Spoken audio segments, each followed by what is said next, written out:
Praise the lord అందరికీ. యేసయ్య యొక్క మంచి నామంలో మీ అందరికీ నా హృదయపూర్వకమైన వందనాలండి.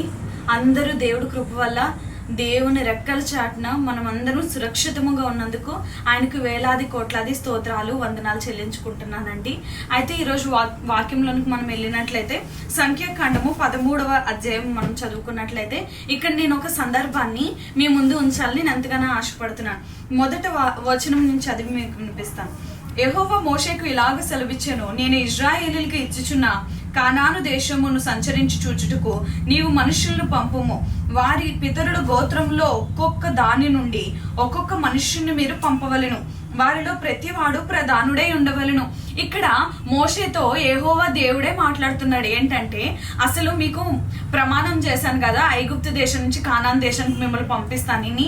అయితే ఈ కానాను దేశం అసలు ఎలా ఉందో నువ్వు కొంతమంది 12 గోత్రముల వారు ఉన్నారు కదా, ఆ 12 గోత్రములోంచి ఒక్కొక్క మనుషుడిని ప్రధానుడిగా ఎన్నుకొని వారిని పంపించి అక్కడ ఏముందో కనుక్కొని రమ్మని యెహోవా చెప్తాడు అనమాట. అప్పుడు మోషే సెలెక్ట్ చేసుకుంటాడు.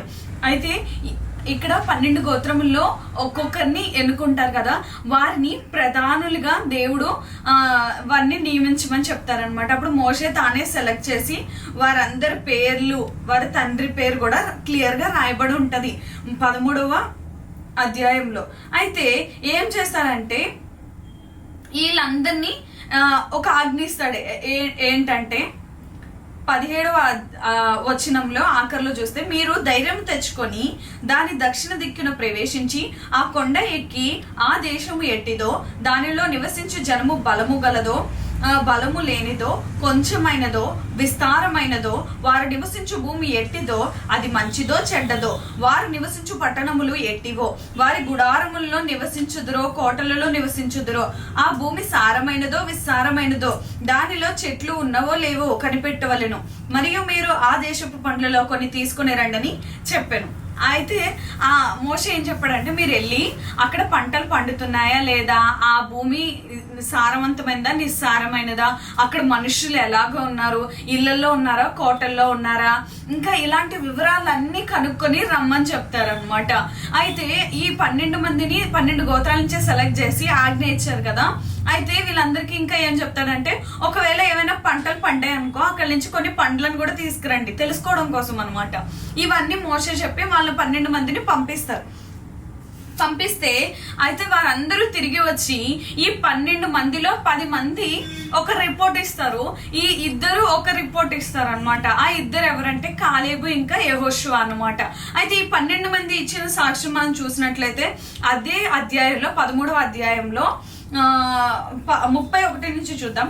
అయితే అతనితో కూడా పోయిన ఆ మనుష్యులు, ఆ జనులు మనకంటే బలవంతులు, మనము వారి మీదకి పోజాలము. ఏమంటారంటే, మనం అసలు ఆ జనం జోలికి వెళ్ళలేము, వాళ్ళు మనకన్నా చాలా బలమైన వారని చెప్తున్నారు అనమాట. కానీ కాలేబు ఏం చెప్తాడంటే 30వ వచనం చూసినట్లయితే, మోషే ఎదుట జనులను నిమ్మలపరిచి మనము నిశ్చయముగా వెళ్ళుదము, దాన్ని స్వాధీనపరుచుకొందుము, దాన్ని జయించుటకు మనకు శక్తి చాలునను. ఎంత ధైర్యంతో చెప్తున్నాడు కదండి కాలేబు. మనం వెళ్ళగలం, మనము డెఫినెట్ గా విన్ అవ్వగలము, దాన్ని స్వాధీనపరచుకోగలం, దాన్ని జయించుటకు మనకి శక్తి చాలు అని చెప్పి చాలా క్లియర్ గా ఒక రిపోర్ట్ అయితే కాలేబు ఇచ్చాడు అనమాట. మిగతా వాళ్ళు ఏమంటారు ఇంకా చూసినట్లయితే 32 చూడండి. మరియు వారు తాము సంచరించి చూసిన దేశమును గూర్చి ఇశ్రాయేలీయులతో చెడ్డ సమాచారము చెప్పి, మేము సంచరించి చూసిన దేశము తన నివాసులు భక్షించు దేశము, దానిలో మాకు కనబడిన జనులందరూ ఉన్నత దేహులు, అంటే చాలా పెద్దవారుగా ఉన్నారు అని చెప్పి చెప్తారు. అక్కడ నేఫీయుల సంబంధులైన ఆనాకు వంశపు నెఫ్తీయులు చూచితిమి, మా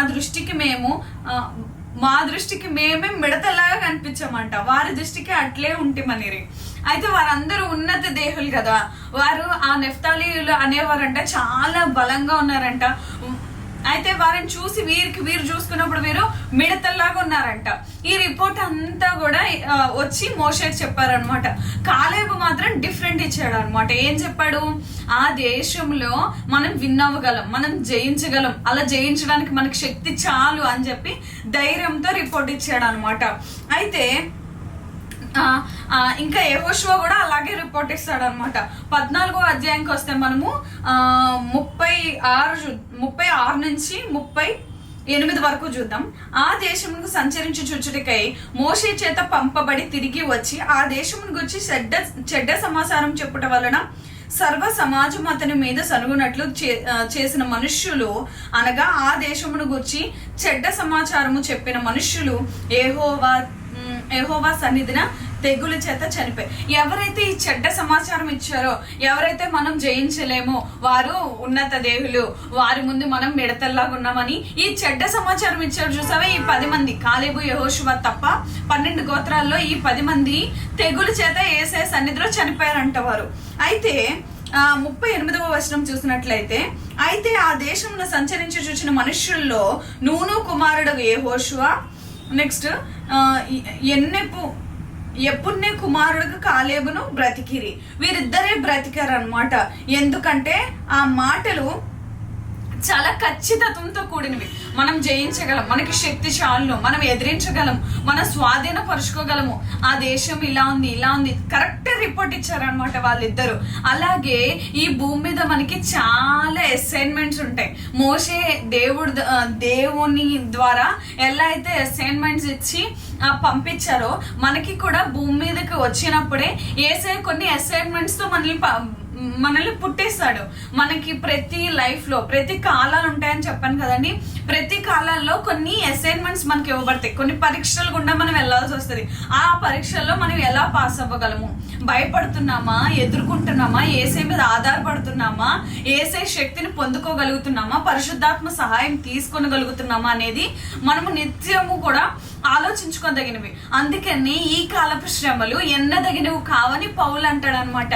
ప్రతి శ్రమ కూడా ఒక అసైన్మెంట్ అని నేను అనుకుంటున్నానండి. ఎందుకంటే ఆ శ్రమలు నువ్వు దేవుణ్ణి ఎలా విశ్వసిస్తున్నావు, ఆ శ్రమని నువ్వు ఎలా పోరాడుతున్నావు, ఎలా యేసయ్య మీద ఆధారపడుతున్నావు అనేది చాలా కీలకమైన విషయం అనమాట. వీళ్ళకి కూడా ఒక పోరాటం వంటిదే. నిజమే కదండి. అంత పెద్ద పెద్ద వారిని చూసినప్పుడు నిజంగానే శరీరంలో మనకి చాలా భయం వేస్తుంది. కానీ మీరు ఆత్మ పూర్లుగా ఉన్నప్పుడు, మీరు ఆత్మ దేవుడిని మీరు నిజంగా విశ్వసించినట్లయితే, వారికంటే ఈ లోకంలో ఉన్నవాడి కంటే మనలో ఉన్నవాడి గొప్పవాడు కనుక మనం ఎలాంటి సమస్యనైనా, ఎలాంటి నఫ్తాలీయులైనా, ఎలాంటి అమ్మోనీయులనైనా మనము జయించగలమంటే అలాంటి శక్తి మనకుంది. ఆ శక్తి మనకి చాలును, ఆయన కృప మనకు చాలును. దేవుడికి ప్రార్థన చేసుకుందామండి. కళ్ళు మూసుకోండి.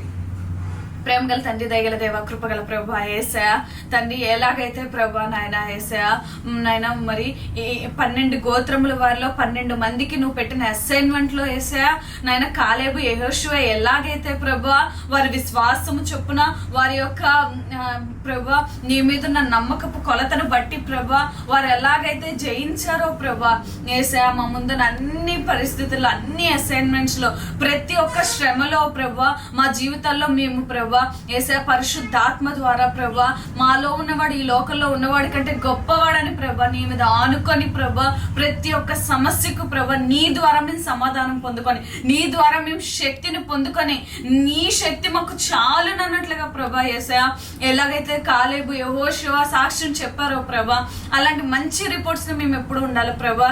ఏదేమైనా సరే ప్రభా నాయన విజయం మేము పొందుకొనున్నట్లుగా ప్రభా యేసయ్య పరిశుద్ధాత్మ దేవ మీ సహాయం మా పక్షాన్ని మీరు ఉండి ప్రభా మాకు సహాయం దయచేయండి. నన్ను ఎప్పుడూ పడిపోకుండా, ఓడిపోకుండా మమ్మల్ని నిలవబెట్టుకొని, సియోను కొండ మీద కదల్చబడకుండా మమ్మల్ని కట్టండి ప్రభా. నీకు స్తోత్రములు నాయన. మమ్మల్ని దీవించి ఆశీర్వదించి అటు శక్తి, బలము, మహిమ నిరంతరము కూడా ప్రభా పరిశుద్ధాత్మ ద్వారా ప్రభా మేము స్వాధీనపరుచుకున్నట్లు మా అర్హతను నాయన అట్లా అధికారంతో మమ్మల్ని నింపి నడిపించమని త్వరగా నజరేయుడైన క్రీస్తు నామములో ప్రార్థించి బ్రతిమాలి వేడుకుంటున్నాం తండ్రి. ఆమేన్. యేసు రక్తమే జయం, సిలువ రక్తమే జయం. యేసు నామం సంపూర్ణ విజయం వారి గనంత నాశనము కలుగును గాక. ఆమేన్. హల్లెలూయా, హల్లెలూయా, హల్లెలూయా. మిమ్మల్ని మీ కుటుంబాన్ని దేవుడు బహుగా దీవించును గాక. ఆమేన్.